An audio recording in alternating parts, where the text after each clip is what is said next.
Fire crews extinguish NJ boardwalk fire. Make MSN your homepage. Sign in. MSN News.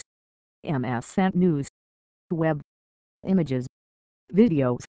News. Maps. Search. Home. Thus 2016 election blog. Recall report blog. Crime and justice. World. Science and tech. Pop culture. In-depth. Photos. Video. Fire crews extinguish NJ boardwalk fire. AP photos. ABC. The fire rages in Seaside Park, NJ, on Thursday, September 12. The blaze started in a frozen custard stand on the Seaside Park section of the boardwalk and quickly spread north into neighboring Seaside Heights. 1 minute ago, Wayne Perry of Associated Press. Share. Tweet. Email. The advance of the massive NJ fire was halted when authorities tore out part of a recently rebuilt boardwalk in an effort to halt the advance of the flames. Seaside Park, NJ arose despite its destruction. Superstorm Sandy proved one thing at the Jersey Shore: sand dunes save boardwalks from deadly storms.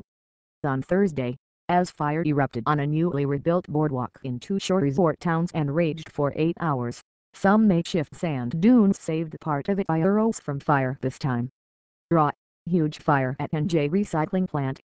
August 28, 13 duration, 0 minutes and 50 seconds views.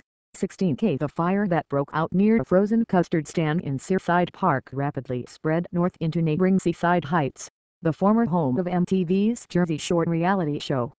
With a stiff wind whipping the flames and driving them from block to block, the rest of the iconic boardwalk was in danger of going up in flames. So Seaside Heights officials tried a Hail Mary. They reaped out a 25-foot swath of the boardwalk they had just finished rebuilding 5 months earlier, and they filled the void with giant sand piles arose makeshift dunes designed to halt the spreads of flames and save the northern portion of the boardwalk upon which the community relied for its financial survival.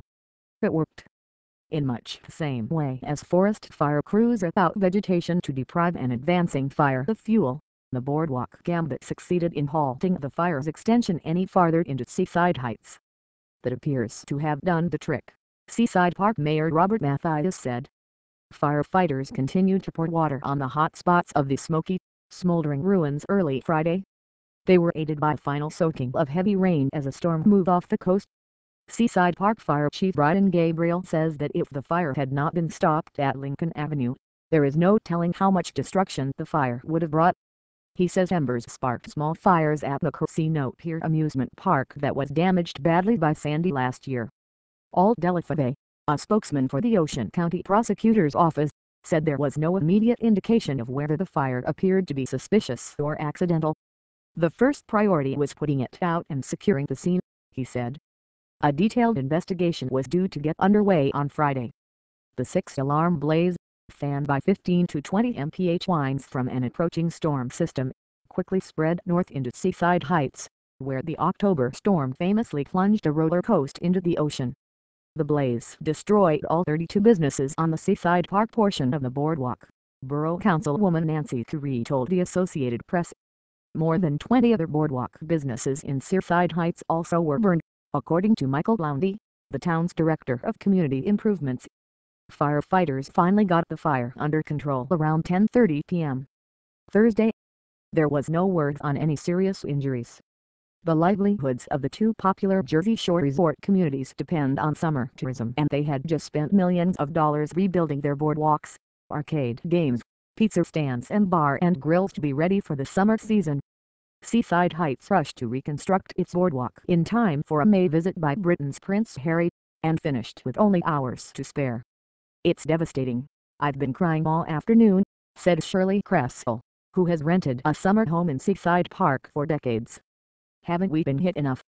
We try to rebuild, and just when we think we saved a little bit of our town, this happens. It's just not fair." Gut. Chris Christie, who raced to the fire scene, was typically blunt describing his thoughts as he approached the blaze. "I feel like I want to throw up," he said. Curry said the fire caused several $1 million worth of damage. At one point, she said, flames jumped across Ocean Avenue, the oceanfront street, and ignited 2 or 3 small houses, but firefighters quickly doused them. A motel near the boardwalk also